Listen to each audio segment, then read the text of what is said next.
Number two, you have to be firm and kind and consistent, right? So don't just tell me that you're putting this boundary in place, but yet still when I come to cross that boundary, you allow me today or you allow me tomorrow, and then you might just allow me push it back a bit further next week. No, you need to be consistent in what you communicated, and these are the consequences if you don't adhere to the boundaries that I've erected. That people need to recognize that you might not hear from me from a while if you keep crossing this boundary, right? I might have to respond to you in a particular way that you might not like.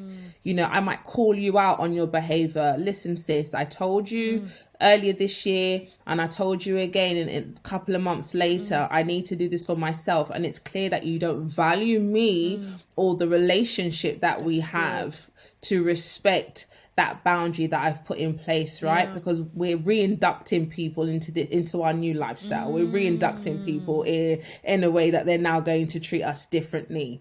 So you have to communicate, number one, then number two, be consistent.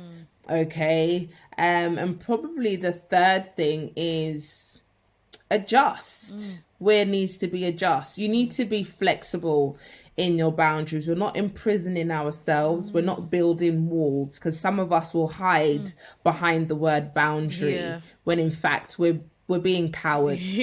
Right? We're hiding. Okay. So be flexible with your boundaries. I love, you know, I've spoken about this on social media so many times, and I even got a post up about it, but every city has walls, right? And in these walls, they have gates that allow people to come in and out of the city. You need to have gates in your boundaries. You need to allow necessary people to come in those seasons when you are feeling a bit vulnerable, when you are feeling a bit weak. The necessary resources need to come through those city walls, right? So we don't imprison ourselves. So again, number three, I'll definitely say be flexible with those boundaries. So those are probably my three main ways of erecting boundaries in our lives. I love that, especially the last point that you made about, you know, being flexible, you know, because I think that is part